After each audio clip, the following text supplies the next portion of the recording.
Hello, folks. Welcome back. It's Monday, August 11th, 2025. And the Democratic Alliance, a member of the Government of National Unity with the African National Congress, held a press conference earlier today, about 6 hours ago, in which the DA leader, John Steenhuisen, slammed African National Congress policies as job killers and unveiled their own plan to do away with transformation, which, of course, we know is code word for black supremacy and black hegemony in South Africa. The only thing the ANC has transformed South Africa into is a failed state.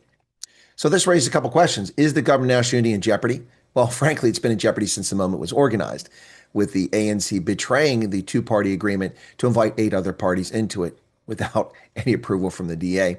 And it's been on rocky ground ever since. Well, John Steenhuisen has come out with a 6-point reform plan for South Africa. I won't cover all those points. We'll get to those later. But I am going to mention a couple of them here and some quotes from Steenhuisen. But the question is this too little, too late? Methinks so.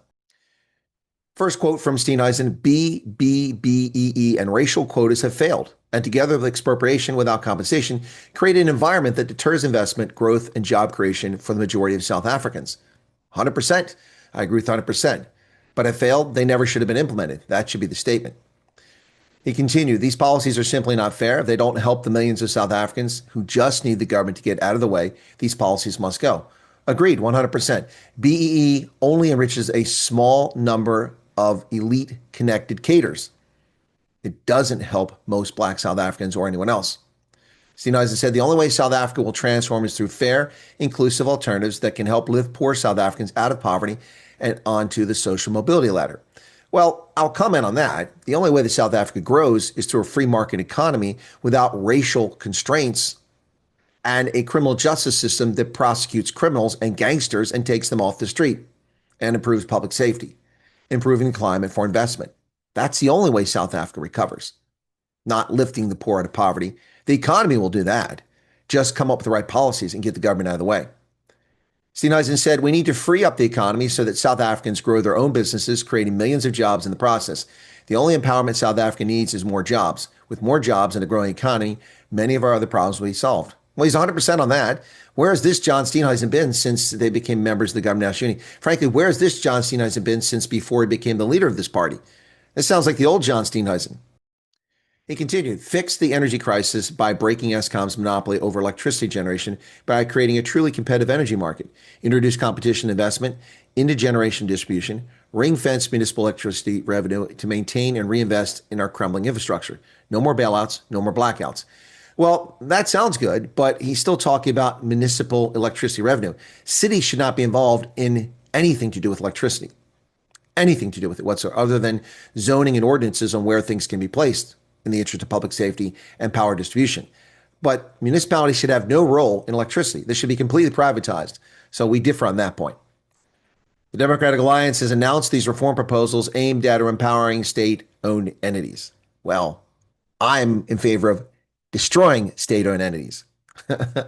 Now, they say it's a better alternative to BEE and equity, and it's a better answer than the Expropriation Act, which I agree. Steenhuisen spoke at the media briefing today with other leaders from the Democratic Alliance in Joburg, talking about the major obstacles to growth. Now, they did address expropriation without compensation. Democratic Alliance Federal Council Chairperson Helen Zille, finally, good to see the groundhog pop her head up, haven't heard from her, said the party is seeking a court order to nullify expropriation without compensation in its current form.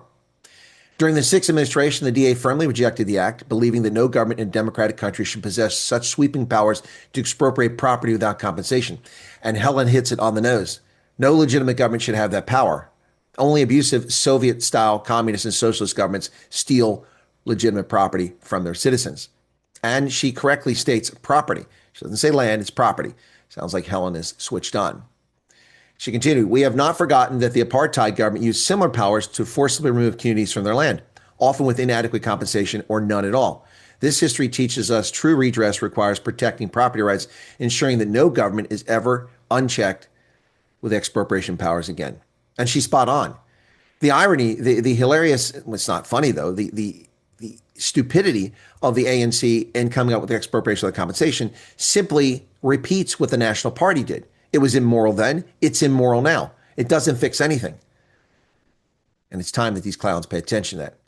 So what do we make of all this, folks? What do we make of this? Well, Unfortunately, it seems few people care, as the Democratic Alliance has waited too long and is too tainted or tarnished by participation in the feckless government of national unity. After 6 hours, the DA press conference has just 9,274 views on YouTube, including when it was streaming live. Now, to be fair, they also broadcast on X and on Facebook. But 9,274 views on what should be a historic, groundbreaking set of policy positions.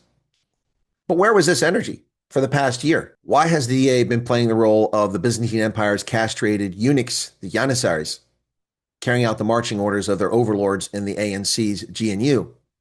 Now they're standing up. Too little, too late? I suspect it may be. Is it just posturing for votes? I suspect it could be. Because these are things the DA should have been saying all along from the moment it entered the GNU, instead of playing this game. Irreparable harm has been done to people who own land in Sucejo, in Polokwane, Petersburg, in the Eastern Cape region in Northwest Province. People whose land has been invaded by those encouraged by Ramaphosa's unconstitutional law for expropriation of compensation. The harm has been done. People are murdered all the time on rural farms. And now the DA grows a pair. Too little, too late? What do you folks say? Do you give the DA another chance? Or is this more of the same from the Democratic Alliance? One thing's for sure, the ANC is not going to take well to this. This will create a row in the GNU, and there'll be calls in the National Executive Committee to expel the DA from the government of national unity, except that you can't. They're co-founders. Maybe the ANC should leave. Cheers.